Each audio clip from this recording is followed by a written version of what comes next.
الحمد للہ رب العالمین الرحمن الرحیم المتفضل البار الرؤوف الرحیم والکریم والصلاۃ والسلام علی محمد المرشد محمد الہادی محمد الرہبر وعلی آلہ وعترتہ وسلالتہ اما بعد فاعوذ باللہ من الشیطان الرجیم بسم اللہ الرحمن الرحیم قال فی القرآن المجید فأما السائل فلا تنہر صدق اللہ مولانا رسولہ النبی کریم رؤوف الرحیم الصلاۃ والسلام علیک یا سیدی و یا سندی یا رسول اللہ وعلی آلک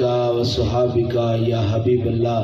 سارے مل کے بولیں الصلاۃ والسلام علیک یا سیدی و یا سندی یا رسول اللہ وعلی آلک وصحابک یا حبیب اللہ۔ درد منداں دیا دردیا ان زوراں دیا زورا، درد منداں دیا دردیا ان زوراں دیا زورا، گل میرے وچ عربی ڈولا نام تیرے دا ڈوڑا، تے گردش دے وچ نظری آوے وقت میرے دا تارا، تیرے ہوندیاں جے میں رل جاواں کی آکھو جگ سارا۔ لا تعداد حمد و ثنا اس مالک کل کے نام، وہ جو خالق السماوات والارض ہے، ان اللہ علی کل شیء قدیر ہے، وہ مالک ہے، وہ خالق ہے، اسی نے روپ عطا کیا، اسی نے حسن عطا کیا، اسی نے باغوں کو بہاریں عطا کی، کلیوں کا چھٹکنا، آسمان کی ندرت، یہ سب ایک طرف ہیں۔ ہر حسن والی چیز جب دیکھیں تو اس کی بنائی ہوئی مخلوق دوسری طرف دیکھتے چلے جائیں، ہر ایک دوسرے سے حسین نظر آتا ہے، ہر ایک دوسرے سے اخلاق والا نظر آتا ہے، ہر ایک دوسرے سے کردار والا نظر آتا ہے، ہر ایک دوسرے سے حسین ترین نظر آتا ہے۔ اب جناب من جیسے اس خالق اکبر نے 5 انگلیاں ایک جیسی نہیں بنائی، اس کائنات کی ہر چیز میں بھی رب تعالیٰ نے فرق پیدا کیا، لیکن جناب من جب اس کی بندگی کی بات ہو تو سب ایک ہی صف میں کھڑے ہو کے سجدہ ریزی کر کے بتاتے ہیں یہاں اپنے قد کی بات نہیں ہے، یہاں محمد کی غلامی کی بات ہے۔ درود ہو نبی مکرم، نبی محتشم، حضور سرور کائنات سید الانبیاء والمرسلین کی ذات پر، وہ مصطفیٰ کہ رب نے باغ تو بنا دیے، بہاریں میرے مصطفیٰ کے صدقے عطا کی، رب نے پھول تو بنا دیے لیکن گلشن میرے مصطفیٰ کے صدقے سے ہوا۔ رب نے اس کائنات کو کائنات بنا کے خلقیت کر دی، اور خلقیت کے بعد رب نے کہا اے کائنات والو، اے خلقیت والو، اگر تمہیں کسی سکون کی ضرورت ہے آؤ تم پر اللہ احسان کرتا ہے۔ یا اللہ کیا احسان ہے؟ رب کہتا ہے وما ارسلناک الا رحمت للعالمین، تیری آنکھ بند کرنے میں جو فیض ہے یہ میرے محمد کے قدموں کے صدقے ہے۔ انسان بڑا خوش نصیب ہے کہ اس کو نسبت مصطفیٰ صلی اللہ علیہ وآلہ وسلم ملی۔ آج میں کچھ ان لوگوں کو بھی نیچے بیٹھے ہوئے دیکھ رہا ہوں کہ جنہوں نے گھر میں بھی کبھی زندگی میں نیچے بیٹھنا ان کے تصور میں نہیں آتا، لیکن کوئی آج ان سے پوچھے تو صحیح کہ بھائی کیوں بیٹھے ہو، تو وہ کہیں گے سرکار کا میلاد ہے، ہم اپنے ذوق کی وجہ سے نہیں بیٹھے، محمد کے حیا کی وجہ سے بیٹھے ہیں۔ تو قبلہ کہہ رہے تھے کہ چاند کو تشبیہ دی جاتی ہے میرے مصطفیٰ کے حسن سے۔ جناب جابر کہتے ہیں ایک رات ایسی سی مصطفیٰ سفید لباس پہنا ہوا تھا، اور سفید لباس کے ساتھ ساتھ سرخ دھاری والا امامہ پہن کر مصطفیٰ کریم گھر سے تشریف لائے۔ اس دن چمک ہی کچھ اور تھی، نالین ایسے کہ خوبصورت سے خوبصورت، لباس ایسا کہ خوبصورت سے خوبصورت۔ اور جناب من کچھ لوگ ایسے ہوتے ہیں جو لباس کی وجہ سے حسین لگتے ہیں، اور کچھ چہرے ایسے ہوتے ہیں جن کی وجہ سے لباس کو رب عزت عطا کر دیتا ہے۔ بھائی ہم جب گھر سے نکلتے ہیں تو اچھا سوٹ پہننے کی کوشش کرتے ہیں، کیونکہ نبی کی میلاد میں جا رہے ہیں، کسی افسر سے ملنے جائیں تو ہم قیمتی سے قیمتی لباس اپنا زیب تن کرتے ہیں تاکہ اگلے کو پتہ چلے اس کے پاس مال زیادہ ہے، اس کی عزت زیادہ ہے، اس کی توقیر زیادہ ہے۔ وہ دنیا کو دکھانے کے لیے لباس اچھے پہننے والوں، کیا محمد کو دکھانے کے لیے دل اچھا تمہارے سینے میں ہے؟ جناب اس لباس کو کوئی فائدہ نہیں۔ جو سجدہ ریزی میں تمہیں کام نہ دے اس دل کا فائدہ ہے جو سجدہ کرتے چلے جاؤ، اور جب سبحان ربی الاعلیٰ بلند کرو تو رب تمہارا سجدہ سے سر اٹھانے سے پہلے رب تمہاری زبان کو بھی پاک کر دے، رب تمہارے دل کو بھی پاک کر دے۔ مصطفیٰ کریم اپنے حجرے سے باہر تشریف لے کے آئے۔ بھائی صحابہ کرام کی یہ عادت تھی کہ وہ جب تھوڑا وقت گزر جاتا تھا سرکار دو عالم صلی اللہ علیہ وآلہ وسلم کے دیدار سے تو ان کی سکھ بڑھنے لگ جاتی ہوتی تھی۔ پھر میرے علی شاہ صاحب کہتے تھے آج سکھ متراں دی ودیری یہ کو جندڑی اداس گنیری یہ، اور آپ کے عشق کا انداز یہ تھا کہ جناب من مہر علی شاہ کی توقیر و عزت یہ ہے، ہر ولی کی توقیر و عزت یہ ہے کہ وہ مجلس مصطفیٰ میں ذات مصطفیٰ کا دیدار کیے ہوئے ہیں۔ جناب ہر کسی کی اپنی شان ہے، ہر کسی کی اپنی معرفت ہے، لیکن ان کی شان کا عالم کیا ہوگا؟ جب صبح ہوتی تھی تو وہ مسجد میں اکٹھے ہو کے یار کے نینوں کا دیدار کرتے تھے، محبوب کے رخسار کا دیدار کرتے تھے۔ حضرت جابر کہتے ہیں جب مصطفیٰ کریم باہر نکلے نا تو ایک شخص تھوڑا تھوڑا میرے پاس آئے، آ کے مجھے کہتا ہے جابر یہ بتا تیرے نبی کا چہرہ تلوار جیسا ہے۔ تو جناب من جب جابر نے یہ سنا تو کہتے ہیں تلوار جیسا تو نہیں ہے، تو نے تلوار جیسا کیوں کہا؟ کہتے ہیں جب میری نگاہ میری نظر مصطفیٰ کے رخ پر پڑی نا تو ایسے جیسے میرے جگر پر چھری چل گئی۔ اور جناب من تلوار کا کہنے کا مقصد کیا تھا؟ تو حضرت جابر پوچھتے ہیں یہ گستاخی کرنے کا تیرا مطلب کیا تھا؟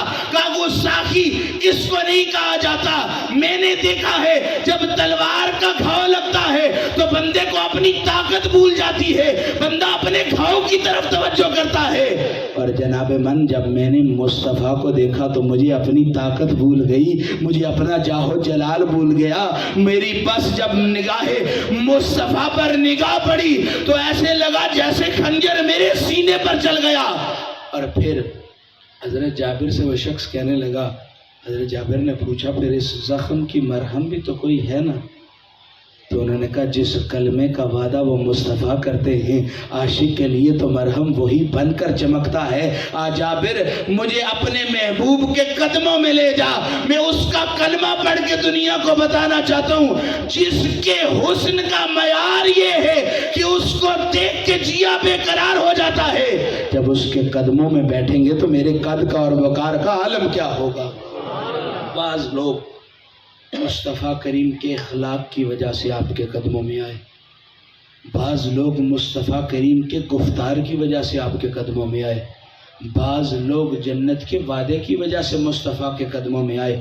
میں آپ سے عرض یہ کرنا چاہتا ہوں، ہرقل روم، کیسر روم، یمن کے بادشاہ، دیگر شہنشاہوں کو میرے مصطفیٰ نے خط لکھا، جدھر جدھر خط گیا راوی بیان کرتے ہیں، محدثین کہتے ہیں جب وہ مصطفیٰ کا خط کھولتے تھے نا تو جو حیا والا ہوتا تھا وہ حیا سے اٹھ کھڑا ہوتا تھا، اور جناب من جدھر جدھر جو جیسے جیسے خط جاتا تھا جو خط پڑھتا تھا اور بسم اللہ الرحمن الرحیم کی وہ صفت پڑھتے ہوئے کہتا تھا کہ جب آگے لکھا ہوتا تھا کہ لا الہ الا اللہ محمد رسول اللہ، نہیں ہے کوئی خدا اس ذات کے سوا اور محمد اس کے رسول ہیں، کہتے ہیں ان پر خوف طاری ہو جاتا، وہ ڈرنے لگ جاتے، کانپنے لگ جاتے، اور نیچے لکھا ہوتا کہ اگر میری بات مان لو گے تو جنت کی بشارت دیتا ہوں، اگر میری بات سے دور ہو جاؤ گے تو دوزخ کی نوید تمہیں سناتا ہوں کہ دوزخ تمہارا مقدر ہوگا۔ اب بھائی میں تم سے پوچھتا ہوں جنہوں نے دوزخ پر ایمان ہی نہیں رکھا وہ دوزخ سے کیوں ڈر رہے ہیں؟ جن کا جنت پر یقین ہی نہیں ہے وہ جنت پر خوشیاں کیوں منا رہے ہیں؟ تو پتہ یہ چلے جب قول کرنے والا مضبوط ہو تو جنت کو نہیں دیکھا جاتا، جب بات کرنے والا مضبوط ہو تو دوزخ کی سختیوں کو نہیں دیکھا جاتا۔ جس کے کلام کی جناب من ندرت کا یہ عالم ہے، خط سامنے آئے تو بندہ ڈرنے لگ جاتا ہے، بندے کو دل سے آواز آتی ہے یہ بات کرنے والا کوئی عام نہیں، یہ بات کرنے والا آمنہ کا لال ہے، اگر جنت کی بشارت دے رہا ہے تو جنت تمہارا مقدر ہوگا، اگر دوزخ کی سزا سنا رہا ہے تو دوزخ تمہارا مقدر ہوگا۔ بھائی وہ تو بت پرست تھے، کیا بت پرستوں میں جنت اور دوزخ کی کھیل ہے؟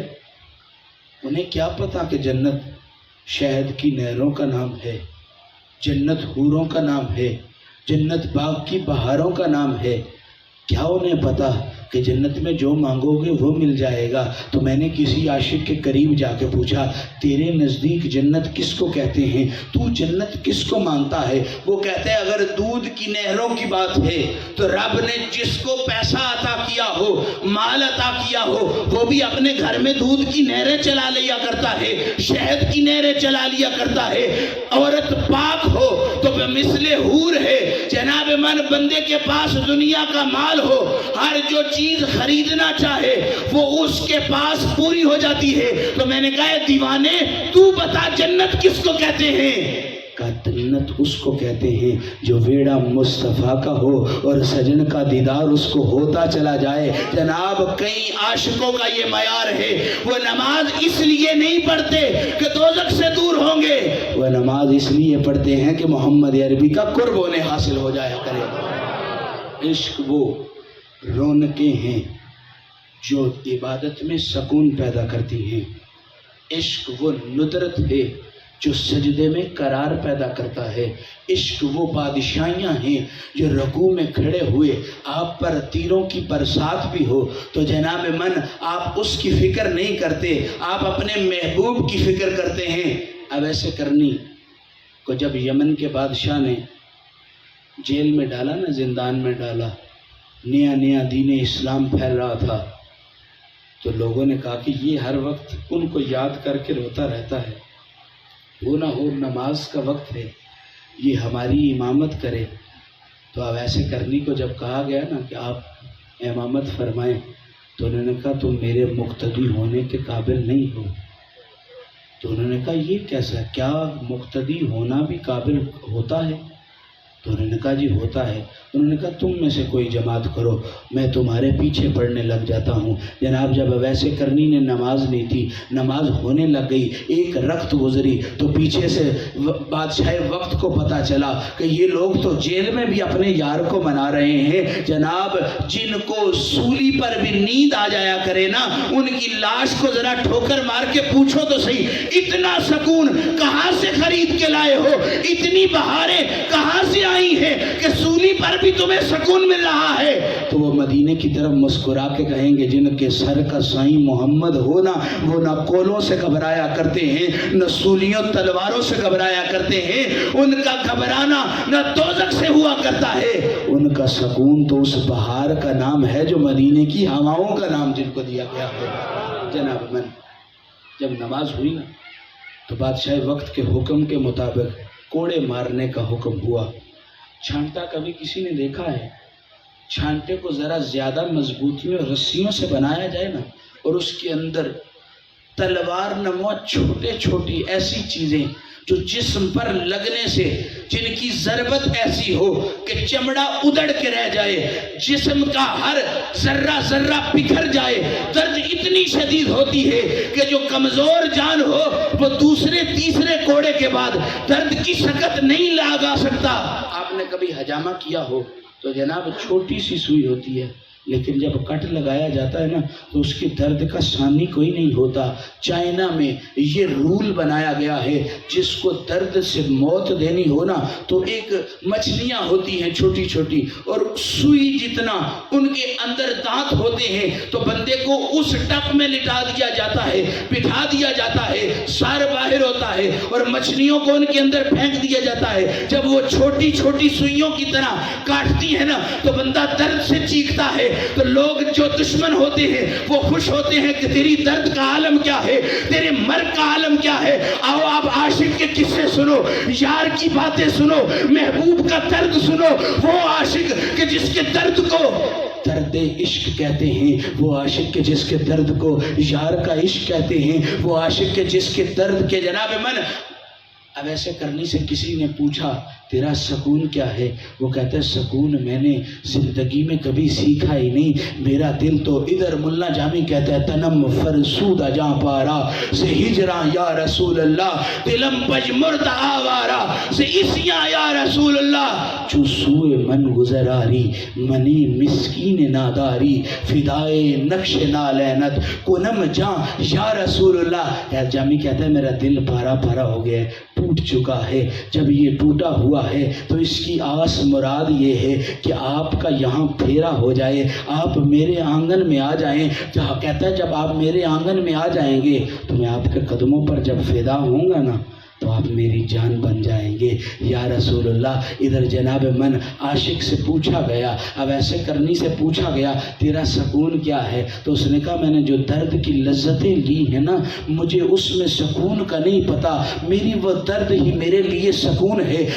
اویس سانس لیتے ہو تو کیا ہوتا ہے؟ تو جناب اویس کرنی کہتا ہے جب بھی سانس لیتا ہوں تو دل میں ایک درد اٹھتا ہے، اس درد کا نام کیا ہے؟ تو کہتے ہیں وہ شاہ بطحا کا درد ہے جو دل میں مجھے موجود ہے۔ کہتے ہیں بیٹھے ہوئے سکون ملتا ہے، کب بیٹھا ہوں تو یہ سوچتا ہوں اگر وہ آ گئے تو میں بیٹھا رہ گیا تو میں اٹھ کھڑا ہوتا ہوں۔ کہتے ہیں جب وہ کھڑے ہو تو کیا محسوس کرتے ہو؟ کہتے ہیں میں یہ محسوس کرتا ہوں کہیں وہ پیچھے سے آ گئے تو میری کمر ان کو ہو گئی، تو کہتے ہیں میں اپنا رخ پھیر لیتا ہوں، کہتے ہیں لیٹا ہوں تو مجھے یہ درد اندر سے کھاتا ہے کہیں میں لیٹا نہ رہ جاؤں، وہ پیسے نہ بھائی دیں۔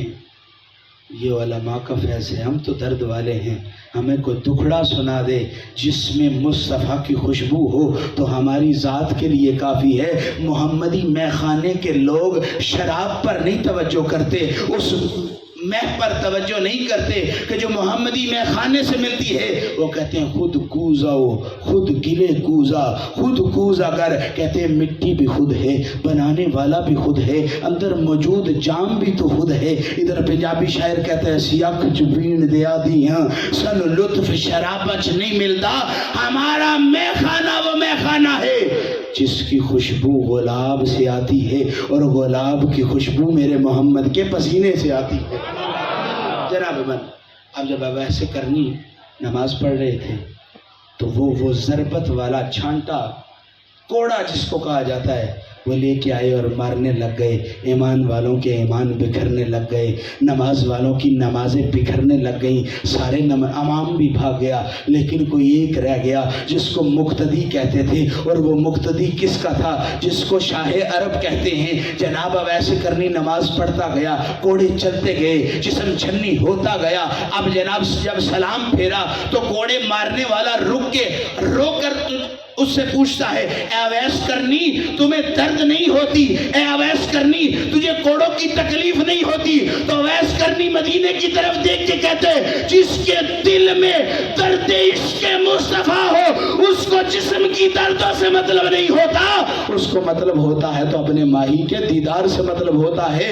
میں شاہ عبدالحق محدث دلوی کو پڑھ رہا تھا، کہتے ہیں جب دل بے قرار ہو تو اس کلام کو کھول کے سینے سے لگا لو، تمہیں ایسے محسوس ہوگا کہ علم نشدہ کا سینہ تمہارے ساتھ لگ گیا ہے۔ اور آپ کہتے ہیں جب ان کا دیدار کرنا ہو تو نماز میں جب اتحیات پر آئے تو اس چیز کا لطف لینا جہاں عاشق کہتے ہیں السلام علیکہ ایھا النبی، سلام ہو اس نبی پر یہ جو میرے ایھا النبی، یہ جو میرے سامنے ہے، یہ جو مجھے اپنا دیدار کیے ہوئے کروائے ہوئے ہے۔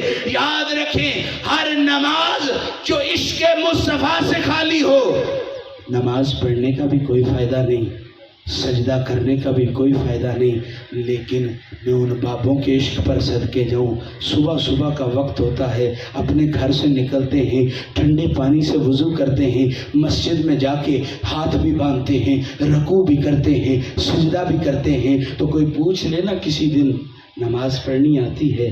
تو وہ کہتے ہیں پڑھنی تو نہیں آتی، میں درود پڑھتا رہتا ہوں، ہاتھ باندھ کے کھڑا رہتا ہوں، میں رکوع میں جاتا رہتا ہوں، میں اللہ کی تسبیحاں بلند کرتا رہتا ہوں۔ تو کہا نماز یاد کیوں نہیں کی؟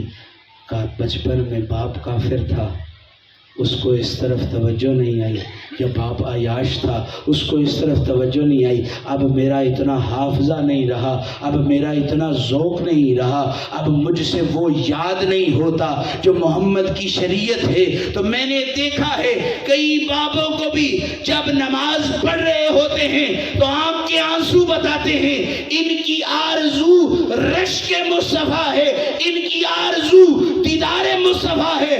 تو جناب ادھر اقبال کہتا ہے شوق تیرا اگر نہ ہو، بس میری گفتگو اپنے دامن میں سمیٹ کے لے کے جائیے گا، کیونکہ میں نے ان کی بات کی کہ جن کے بارے میں جبرائیل یہ کہتا ہے سونیاں یہاں تک میری حد ہے۔ ہم اس بحث میں زندگی گزار رہے ہیں کہ ہمارے مصطفیٰ کی ذات کیا تھی، ہم اس بحث میں زندگی گزار رہے ہیں کہ جناب من جو دین کی پیچیدگیاں ہیں ہم ان کو اجاگر کرنے کی کوشش کر رہے ہیں۔ جدھر جدھر کہیں تھوڑی تھوڑی محدثین سے، محققین سے، جناب مفسرین سے تھوڑی تھوڑی کمی رہ گئی ہے، ہم ان چیزوں کو اجاگر کر کے خود اپنے دین کا نام خراب کرنے کی کوشش کر رہے ہیں۔ ہم تفرقوں میں بٹ چکے ہیں، ہم اس چیز کی فکر نہیں کر رہے کہ کل مصطفیٰ کریم کو کیا جواب دیں گے، کل سونے کے پاس کیا لے کے جائیں گے۔ بھائیا تم سارا دن کماتے رہو، 750 تمہاری مزدوری ہو، اور 750 کے 750 یا 1100 جتنی تمہاری مزدوری ہے، گھر لا کے اپنی بیوی کے ہاتھ پر رکھو نا تو وہ تمہارے منہ پہ دے مارتی ہے، اس لیے مجھے بیاہ کے لائے تھے، اس لیے مجھ سے شادی کی تھی، میرے خرچے نہیں پورے کر سکتے، وہ جو تمہارے عقد میں آ جائے تم اس کا جتنی مرضی محنت کرو، ساری کی ساری اس کے قدموں میں نشاور کر دو، تو وہ کہتی ہے تم نے میرا حق ادا نہیں کیا۔ ایک نماز پڑھ کے یہ دین چڑھاتی ہو کہ میں محمد عربی آپ کی شریعت پر عمل کر رہا ہوں، جناب سارا جسم بھی لٹا دو تو مصطفیٰ کے کلمہ پڑھانے کی تم توقیر انہیں واپس نہیں کر سکتے، ساری زندگی سجدے میں بھی گزار دو تو اس بات کا احسان نہیں ادا کر سکتے کہ طائف کی وادیاں ہیں اور میرے مصطفیٰ پر پتھر برس رہے ہیں، ریش مبارک بھی خون آلود ہے، کرتا بھی خون آلود ہے، حتیٰ کہ نالین تک خون پہنچ گیا۔ میں جب طائف کی وادیوں میں گیا تو ایک آبس کا وہ باغ ہے جس میں بڑے پھول نظر آئے، بڑی بہاریں نظر آئیں، میں نے کہا یہ کیا بات ہے، ادھر اتنے پھول کیا ہیں؟ طائف کی دوسری وادیاں تو کھنڈر نظر آتی ہیں، ادھر اتنے پھول کیا ہیں؟ تو کہتے ہیں ادھر یہ وہ جگہ ہے جدھر مصطفیٰ کریم نے آرام فرمایا اور خون مصطفیٰ بہا۔ جناب جو خون مصطفیٰ بہے رب زمین کی زرخیزیاں تبدیل کر دیتا ہے، کھنڈر ہو تو ان پر مہربانیاں کر دیتا ہے۔ جناب جس آنگن میں مصطفیٰ کچھ وقت گزارا کرے، کچھ وقت انتظار کرے اور اس باغ کو مصطفیٰ کی نسبت مل جائے، رب اس باغ کو باغ نہیں رہنے دیتا، بہار بنا دیتا ہے۔ جس قلب میں میرے عشق یار کا عشق آ جائے، میرے محبوب کا عشق آ جائے، وہ پھر قلب نہیں رہتا، وہ جنت کے باغوں میں سے باغ بن جایا کرتا ہے۔ جناب شیخ سعدی شیرازی کی ایک حکایت پڑھ کے اجازت چاہوں گا۔ ایک یہودی تھا تو وہ اپنے باغ پر بڑی محنت کرتا تھا، بڑی کوشش کرتا تھا، پھل بھی سارے موجود تھے، پھول بھی سارے موجود تھے، لیکن ایک دن اس کا گزر ایک باغ کے پاس سے ہوا، درخت بھی اسی نسل کا تھا، پھول بھی اسی نسل کا تھا، پھل بھی اسی نسل کا تھا، لیکن اس کی آنکھیں رشک پذیر ہو گئی۔ کہتا ہے یہ انداز بھی اس کا وہی ہے، میں بھی سامن میں پانی لگاتا ہوں، یہ بھی سامن میں پانی لگاتا ہے، میں بھی چیتر میں جناب من گوڈی کرتا ہوں، یہ بھی چیتر میں گوڈی کرتا ہے، میں بھی جناب من اس طرح اپنے باغ کا خیال کرتا ہوں، یہ بھی اس طرح اپنے باغ کا خیال کرتا ہے، ہو نہ ہو اس سے پوچھوں میرے پھولوں کی چمک اور ہے، اس کے پھلوں کی چمک اور ہے، اس کے پھلوں کی ندرت اور ہے، میری ڈالیوں کے رنگ اور ہیں۔ میں اس سے پوچھو تو صحیح، ایسی کون سی چیز ہے کہ جو اس میں ملاتا ہے؟ تو جناب جب اس کے پاس گیا تو اس سے پوچھا کیا کرتا ہے؟ کہتے میں بھی وہی کرتا ہوں جو تو کرتا ہے، صرف ایک چیز تجھ سے جدا ہے۔ کہا جی وہ کون سی چیز جدا ہے؟ کہا جدا یہ ہے کہ آؤ تمہیں ایک کہانی سنو۔ کہا کہانی کیا تھی؟ کہا ریت کے ٹیلے تھے، سورج کی آہ بھری گرمی تھی، اولادیں اجڑی ہوئی تھی، بیٹیاں زندہ درگور کیے ہوئے تھی، فضاؤں کو کوئی مطلب نہیں تھا کہ اس بستی سے گزرے، ہواؤں سورج کو کوئی مطلب نہیں تھا کہ ادھر اپنی ندرت اور محبت بانٹے، چاند کو کوئی مطلب نہیں تھا، وہ بس چمکتا تھا، چمک دمک کے چلا جاتا تھا، اس کی روشنیوں میں سکون نہیں تھا، باغوں کی بہاریں خالی تھی۔ بس یہ ہوا کہ وہاں ایک شخص آیا جس کے آنے سے باغوں میں بہاریں آ گئیں، بت قدوں میں آگ بجھ گئے، بت گرنے لگ گئے، بیٹوں کو عزتیں ملی، بیٹیوں کو عزتیں ملی، چادریں ملتی گئیں، عزتیں ان کا مقدر ہوتی گئیں، معرفتیں ان کی قدموں میں رقص گاہ ہوتی گئیں۔ کہا جی پھر وہ کون تھا؟ کہا وہ محمد عربی تھا۔ کہا پھر وہ تو مکے میں ہے، تو شام میں بیٹھا ہوا ہے، مکے والے کا فیض ادھر شام میں کیسے آ گیا؟ کہا جب میرا وہاں سے گزر ہوا نا تو لوگ اس پر درود پڑھ رہے تھے، تو میں نے دیکھا جو ان پر درود پڑھ رہے تھے، ہوائیں ان کا استقبال کر رہی تھی، فضائیں ان کے قدم چوم رہی تھی، مجھے پتہ چل گیا اس کے عشق کے بغیر گزارا نہیں، اس پر ایمان لانے کے بغیر گزارا نہیں۔ کہتا یہ ہے جب میں کسی اپنے پودے کو پانی لگانے لگاتا ہوں، میں گوڈی تھوڑی کرتا ہوں، درود زیادہ پڑھتا ہوں، میں جب اپنی فصل لگانے لگتا ہوں، میں جناب اپنی فصل پر توجہ کم کرتا ہوں، اس کو راضی کرنے پر توجہ زیادہ کرتا ہوں۔ میرا بھی پھول وہی ہے جس نسل کا تیری باغ میں ہے، میرا بھی پھل وہی ہے جس نسل کا تیرے باغ میں ہے، فرق اتنا ہے تو غلام کسی اور کا ہے، میں بندہ کسی اور کا ہوں۔ کہا میرے باغوں میں بہاریں آنے کی وجہ کوئی اور نہیں، وہ محمد الرسول اللہ ہیں جن کے آنے کی وجہ سے رب نے کائنات کو بہاریں عطا کر دی کہ محمد سے وفا تو نے تو ہم تیرے ہیں، یہ جہاں چیز ہے کیا لوح قلم تیرے۔ واخر دعوانا